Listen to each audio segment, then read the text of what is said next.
Rien que de l'eau de pluie, de l'eau de là-haut. Que fait-on de l'eau de là-haut? On la met en seau ou on réfléchit à la récupérer et à la traiter par végétalisation. Bonjour Baptiste Laurent. Bonjour Olivier. Le projet Bocage Urbain a été designé par Élodie Stéphan, tu confirmes ou t'infirmes si j'ai dit une bêtise, et les équipes d'ICAD, designé à la fois par Élodie Stéphan et les équipes d'ICAD, mais après il a fallu prendre ton bâton de pèlerin pour monter ce projet en mode start-up et prouver sa performance. Raconte tout ça. Exactement. Donc Bocage Urbain, c'est un aménagement paysager modulaire qui s'installe en ville et qui permet donc du coup, comme tu le disais, de collecter les eaux pluviales et de les revaloriser au plus près de la source par le végétal. Donc les modules ont été designés par Élodie Stéphan en partant d'une inspiration poétique de reproduire le bocage breton en ville, et tout s'est bien fait.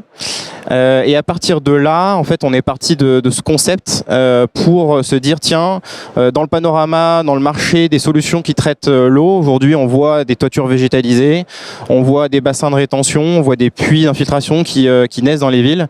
Comment est-ce qu'on peut rentrer dans ce marché-là? Donc on est passé par toute une phase d'expérimentation. On a expérimenté 8 modules avec le soutien d'ICAD sur le parc des Portes de Paris, à côté d'Aubervilliers. Pendant 1 an, toute une étude de marché, un positionnement de l'écosystème, etc. pour aujourd'hui arriver à une solution qui est viable commercialement, un produit que l'on diffuse à travers les bureaux d'études et auprès de tous les maîtres d'ouvrage. Nicolas, la force de l'innovation est-elle dans sa capacité à d'abord expérimenter, ensuite déployer et peut-être aussi à co-entreprendre? Alors, ouais, j'aime beaucoup le mot co-entreprendre et je pense qu'en ce moment, c'est un sujet qui m'anime beaucoup. Parce qu'effectivement, alors, comme l'expliquait Baptiste, et le projet Bocage Urbain l'illustre très bien, la notion d'expérimentation est clé dans un processus d'innovation. Mais la difficulté ensuite, c'est de pouvoir déployer ces innovations à plus grande échelle, et en particulier quand il s'agit d'innovation dans le champ urbain. Là, on déploie en terrain réel ou non c'est seulement encore simulé? Non seulement on déploie, mais on a expérimenté effectivement le projet en terrain réel, mais il ne s'agit pas uniquement de l'expérimenter, il s'agit ensuite de pouvoir déployer ces solutions. Et alors, on peut assez aisément imaginer que la start-up expérimente facilement, que le grand groupe a plus de facilité à déployer, industrialiser, mais pour innover, il faut les deux. Et c'est bien pour ça que je pense qu'en associant l'agilité de l'entrepreneur et la capacité à déployer du grand groupe, on peut imaginer aller beaucoup plus loin en termes d'innovation, et en particulier dans le champ urbain. Alors c'est justement pour ça que récemment on a lancé un nouveau dispositif chez ICAD qui s'appelle Urban Odyssey, et qui est donc un start-up studio pour justement co-créer des entreprises, co-créer des start-up avec à la fois des entrepreneurs externes et l'accompagnement d'ICAD. Vous êtes prêté au jeu des illustrations de Game of Thrones, et pour illustrer cette cordée entre Baptiste et Nicolas, vous avez choisi tous les deux la vision.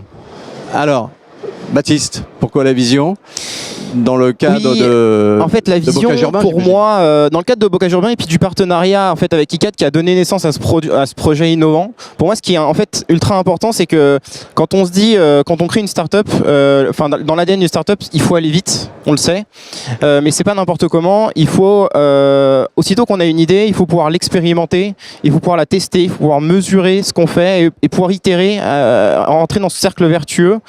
Et en fait, là où je trouve que le positionnement d'ICAD là-dessus a été hyper précurseur et hyper intéressant, c'est de se positionner en tant que facilitateur, d'accompagner les entrepreneurs. On prend des idées qui sont immatures, qui sont encore imparfaite. On accompagne l'entrepreneur, on prend le risque avec lui en accélérant toute la partie expérimentation et en lui permettant le plus rapidement possible de se frotter au terrain, en ouvrant grand les yeux pour permettre de faire mûrir le projet. Et en fait, pour moi, c'est ce qui s'est passé avec Bocage Urbain.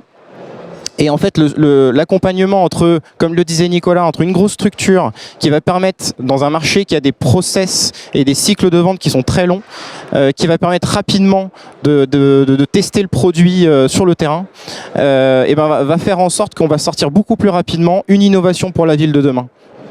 Nicolas, la vision? Alors moi j'ai choisi aussi le mot vision, là encore pour illustrer notre dispositif récent là, sur Urban Odyssey.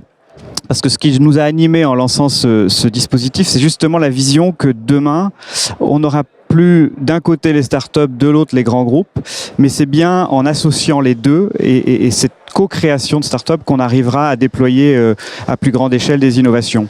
Et je pense que c'est d'autant plus vrai dans le domaine de l'immobilier, de la ville, du territoire, parce qu'on est sur des sujets qui, par définition, sont de gros projets, donc supposent de l'investissement assez conséquent, et également parce qu'on est face à des enjeux, notamment de changement climatique, où il faut trouver des solutions à déployer rapidement.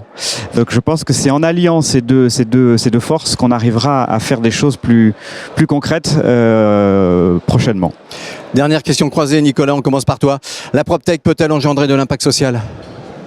Alors, la PropTech peut-elle engendrer... Ce que tu ne sais pas. Hein. Je sais pas. Enfin, en tout cas, ce que je sais, c'est que la PropTech engendre et engendrera de l'impact social dès l'instant où les entrepreneurs qui la portent s'impliqueront dans un impact social. Donc je pense que c'est plus une question d'état d'esprit et de valeur de l'entrepreneur dans ses intentions en termes d'impact social, environnemental, qu'une problématique réelle de technologie, de PropTech, de low-tech, etc. Baptiste, la PropTech peut-elle engendrer de l'impact social ?